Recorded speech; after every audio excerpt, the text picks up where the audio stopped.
வணக்கம் நண்பர்களே. இது உங்கள் அன்ஷ் மித்ரா மெடிகான் குக்கிங் சேனல். உங்கள் எல்லாருமே வெல்கம் பண்ணுறேன். இன்றைக்கி எடுத்துருக்கக்கூடிய டாபிக் என்ன அப்படின்னா, பிறந்த குழந்தையிலேருந்து 15 வயசு வரைக்கும் இருக்க ஒரு குழந்தைக்கு என்னென்ன தடுப்பூசி போடணும் அப்படின்றத பற்றின ஒரு லாங் வீடியோ எடுத்திருக்கேன். இது எல்லாருக்குமே எல்லா பெற்றோர்களுக்கும் இது யூஸ்ஃபுல்லான ஒரு கண்டென்ட்டாக இருக்கும். இந்த வீடியோ ஒன்லி விழிப்புணர்வு பர்பஸ்க்காக மட்டும்தான் எடுத்திருக்கிறேன். ஸோ நீங்கள் எல்லாருமே தெரிஞ்சுக்கணுன்றதுக்காக தான் எடுத்திருக்கேன்.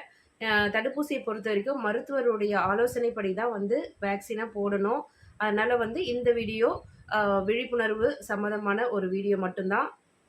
வாங்க வீடியோ ஃபுல்லாகவே பார்க்கலாம். இந்த வீடியோவில் தேசிய தடுப்பூசி திட்டத்தின் கீழே நம்மளுடைய அரசாங்கம் எல்லா தடுப்பூசிகளையும் இலவசமாக எல்லாருக்குமே வழங்கிட்டு இருக்காங்க.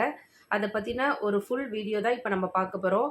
வீடியோ ஸ்கிப் பண்ணாமல் பார்த்தீங்க அப்படின்னா எல்லாருக்குமே எந்த மாதத்தில் என்னென்ன தடுப்பூசி போடணுன்றதை பற்றி உங்களுக்கு ஒரு தெளிவு வரும். அதனால் வீடியோ ஸ்கிப் பண்ணாதீங்க.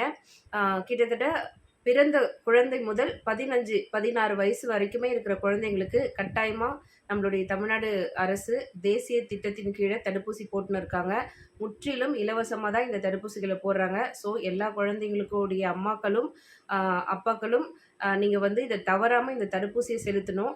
தடுப்பூசி எதுக்காக போடணும் அப்படின்னு சொல்லிட்டு முதல்ல எல்லாருமே தெரிஞ்சுக்கோங்க. ஒரு தடுப்பூசி எதுக்காக போடுறாங்க குழந்தைகளுக்குன்னா, அது சம்மந்தமான நோய்கள் அந்த குழந்தைகளுக்கு வராமல் இருக்கிறதுக்காக தான் முன்கூட்டியே இந்த தடுப்பூசியை நம்ம போடுறோம். ஸோ இது எவ்வளோ இம்பார்ட்டன்ட், ஒரு குழந்தைக்கு ஒரு நோய் தொற்றாமல் இருக்கிறதுக்கு இந்த தடுப்பூசி எவ்வளோ இம்பார்ட்டன்றதை பெற்றோர்கள் தெரிஞ்சுக்கிட்டு தடுப்பூசி அட்டவணையில் கொடுத்துருக்கிற எல்லா தடுப்பூசியும் அந்தந்த காலத்தை தவறாமல் நீங்கள் அந்த குழந்தைக்கு போடணும். ஸோ அதை பற்றின ஃபுல் டீட்டெயிலாக உங்களுக்கு நான் சொல்கிறேன்.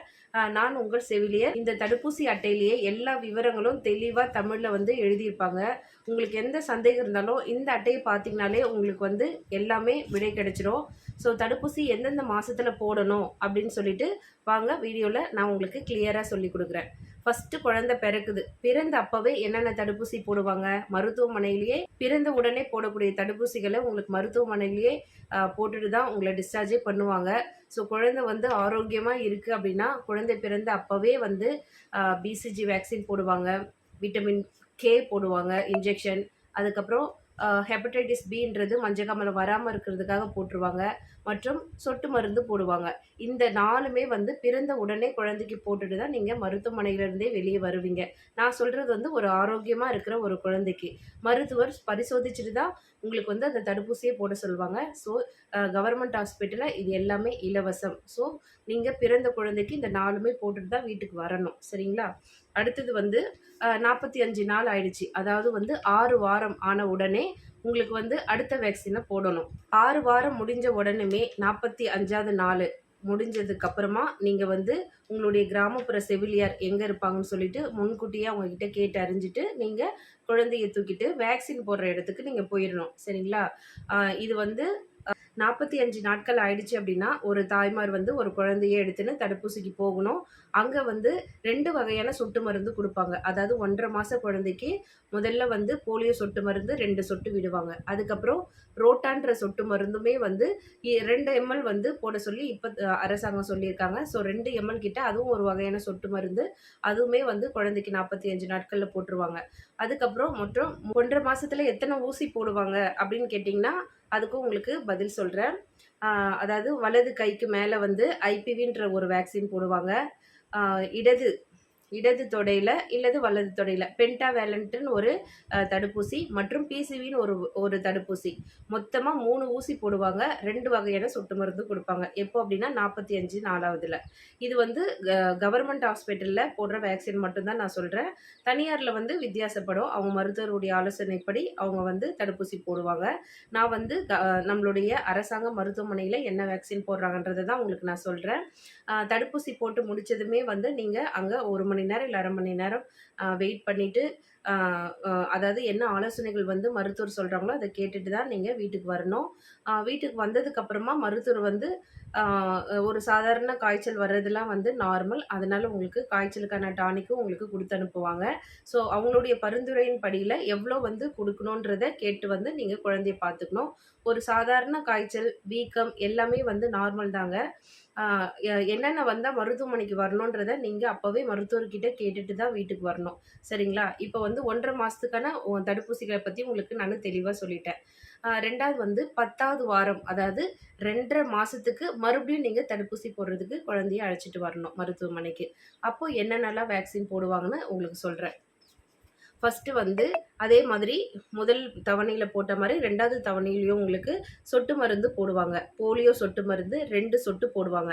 அதுக்கப்புறம் இந்த ரோட்டா சொட்டு மருந்துமே வந்து உங்களுக்கு 2 எம்எல் வந்து வாய் வழியா குடுத்துருவாங்க. அதுக்கப்புறம் பென்டாவேலன்ட்ன்ற 2வது தவணையில போடக்கூடிய ஊசியையும் போடுவாங்க. தொடையில போடக்கூடிய ஊசி, ஒரு ஊசி 2 வகையான சொட்டு மருந்து குடுப்பாங்க 2 1/2 மாசத்துல. 3வது அதாவது 3வது தவணை எப்போ அப்டின்னா 3 1/2 மாசம் அப்படி இல்லன்னா 14வது வாரத்துல உங்களுடைய தடுப்பூசிக்கு குழந்தைய நீங்க அழைச்சிட்டு வரணும். அப்ப என்னென்ன வேக்சின் போடுவாங்கன்னு நீங்க தெரிஞ்சுக்கணும் அப்டின்னா, 1 1/2 மாசத்துல என்னென்னலாம் தடுப்பூசி போட்டாங்களோ, அது எல்லாமே வந்து 3 1/2 மாசத்துல திருப்பியும் எல்லாமே போடுவாங்க. எடுத்துக்காட்டா உங்களுக்கு என்னென்ன தடுப்பூசின்றத நான் உங்களுக்கு கிளியரா சொல்றேன். மறுபடியும் வந்து சொட்டு மருந்து, ரோட்டா சொட்டு மருந்து 2வது குடுப்பாங்க. 3வது வந்து கைகள்ல போடக்கூடிய ஐபிவி இன்ஜெக்ஷன் 2 தொடையிலுமே 2 இன்ஜெக்ஷன் போடுவாங்க. பென்டாவேலன்ட் 3 அதுக்கப்புறம் பிசிவி டோஸும் போடுவாங்க. சரிங்களா? பிசிவி வந்து 1 1/2 மாசத்துல போடுவாங்க. அதுக்கப்புறம் வந்து 3 1/2 மாசத்துல போடுவாங்க. 2 1/2 மாசத்துல பிசிவி வேக்சின் வராது. ஸோ 3 வகையான ஊசி, 2 வகையான சொட்டு மருந்து இந்த 3 1/2 மாசத்துல நீங்க தடுப்பூசிய குழந்தைக்கு போட்டுருக்கணும். 1 1/2 மாசத்துக்கான ஊசி, 2 1/2 மாசத்துக்கான ஊசி, 3 1/2 மாசத்துக்கான தடுப்பூசி. இது 3மே போட்டுட்டீங்க. அதுக்கப்புறம் மறுபடியும் எப்ப குழந்தைக்கு தடுப்பூசி போடணும் அப்படின்னு சொல்லிட்டு நீங்க தெரிஞ்சுக்கணும் அப்படின்னா, உங்களுடைய தடுப்பூசி அட்டையிலேயே உங்களுக்கு வந்து குடுத்துருப்பாங்க. 9வது மாசத்துல 9வது மாசம் முடிஞ்சதுக்கு அப்புறமா நீங்க வந்து எம்ஆர்ன்ற ஒரு வேக்சின தடுப்பூசிய குழந்தைக்கு போட வர சொல்லி உங்களுக்கு அந்த அட்டவணையில இருக்கும். நீங்களும் 9 மாசம் கழிச்ச பிறகு நீங்க குழந்தைய வந்து மருத்துவமனைக்கு அழைச்சிட்டு போணும். எம்ஆர் அதாவது தட்டம்மை, அதுக்கப்புறம் ருபெல்லா என்ற நோய் வராம இருக்கிறதுக்கு எம்ஆர் வேக்சின் போடுவாங்க. 9வது மாசம் முடிஞ்சதுக்கப்புறம் அடுத்தது 1 1/2 வயசு, அதாவது 16வது மாசத்துல உங்களுக்கு குழந்தைக்கு மறுபடியும் வந்து இந்த எம்ஆர்ன்ற வேக்சினா ஊக்குவிப்பு டோஸாவும் போடுவாங்க. அதாவது 2 ஊசி போடுவாங்க. ஒண்ணு வந்து எம்ஆர் 9வது மாசத்துல போட்ட அதே ஊசிய மறுபடியும் 1 1/2 வயசுக்கும் எம்ஆர்ன்ற வேக்சின குடுப்பாங்க. அதாவது அது வந்து கைகள்ல போடக்கூடிய ஊசி. 2வது வந்து டிபிடின்ற தடுப்பூசியும் போடுவாங்க. டிப்தீரியா, பெர்tussis அண்ட் டெட்டனஸ் இந்த நோய்கள்லாம் வராம இருக்கிறதுக்கான ஒரு தடுப்பூசி தான். மொத்தம் 2 வகையான ஊசியும், வாயில வந்து போலியோ சொட்டு மருந்தும் இந்த 1 1/2 வயசுக்கு வந்து குடுப்பாங்க. உங்களுக்கு வந்து நான் சொல்ற தடுப்பூசி ஏதாவது உங்களுக்கு சந்தேகம் இருந்ததுன்னா, நீங்க கமெண்ட்ல கேளுங்க. நான் உங்களுக்கு ஆன்சர் பண்றேன். இது நடுவுல வந்து குழந்தைகளுக்கு சிவியரான காய்ச்சல், ஃபீவர், அ எ வேற ஏதாவது தொந்தரவுகள் இருந்துச்சு அப்படின்னா, மருத்துவர நீங்க கன்சல்ட் பண்ணிட்டு தான் நீங்க தடுப்பூசி போடணும். இந்த நோய் கிருமிகள் தொற்றுதல் இருக்கும்போதே நீங்க தடுப்பூசி போடக்கூடாது. மருத்துவர்கிட்ட காமிச்சு அனுமதியோட தான் நீங்க தடுப்பூசிய போடணும். சரிங்களா? இப்போ 1 1/2 வயசுக்கு என்னென்ன தடுப்பூசின்னு சொல்லிட்டேன். 5 to 6 வயசுல வந்து குழந்தைகளுக்கு டிபிடின்ற ஒரு தடுப்பூசியை போடணும். 5 வயசுல இருக்கிற எல்லா குழந்தைகளுடைய பெற்றோர்களும் வந்து தடுப்பூசி போடணுன்றதே நெறைய பேர் மறந்துருவாங்க. ஸோ, அதனால இந்த வீடியோ வந்து யாருக்கெல்லாம் தேவைப்படுமோ ஷேர் பண்ணுங்க. இந்த வீடியோ வந்து உங்களுக்கு பிடிச்சிருந்ததுனாலும் லைக் பண்ணுங்க. நடுவுல வந்து கமெண்ட் பண்ணுங்க. உங்களுக்கு எந்த சந்தேகம் இருந்தாலும் நீங்க கமெண்ட் பண்ணுங்க. உங்களுக்கு நான் ஆன்சர் பண்றேன். அடுத்தது வந்து 5 வயசு முடிஞ்சுட்டு 10வது வயசுல வந்து டிடின்ற தடுப்பூசிய போடுவோம். பிறகு வந்து 15 வயசுலேருந்து 16 வயசுக்குள்ள வந்து மறுபடியும் டிடின்ற ஊக்குவிப்பு டோஸை வந்து தவணையா நாங்க போட்டுருவோம்.